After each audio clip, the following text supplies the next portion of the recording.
তেলের দাম কত বাড়ল, যুদ্ধ কতদূর গড়ালো, পৃথিবীর অনেক জায়গায় যখন এই হিসাব চলছে, তেহরানের এক কোণে তখন লেখা হচ্ছিল এক অন্য ধরনের গল্প।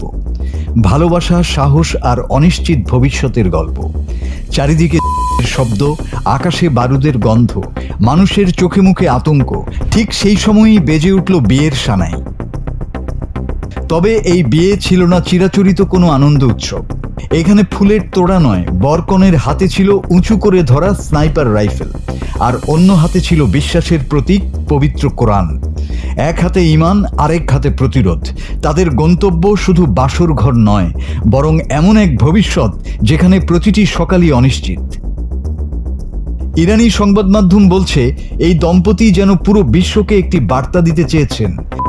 ছায়া ঘনালেও তারা ভয় পায় না, কারণ যখন ভালোবাসা আর দেশপ্রেম একই পথে হাঁটে, তখন জন্ম নেয় এমন অদ্ভুত কিন্তু শক্তিশালী দৃশ্য। শত্রুর মুখোমুখি দাঁড়িয়ে এই বিয়ে যেন এক নীরব প্রতিরোধের ঘোষণা। তেহরানের এই ছোট্ট বিয়ের দৃশ্য যেন বলছে, যতই ভয়ঙ্কর হোক, মানুষের ভালোবাসা আর সাহস এখনো বেঁচে আছে। আর সেই কারণেই বারুদের গন্ধের মাঝেও কখনো কখনো বেজে ওঠে বিয়ের সানাই। মাসুদ হাসান, বাংলা টিভি।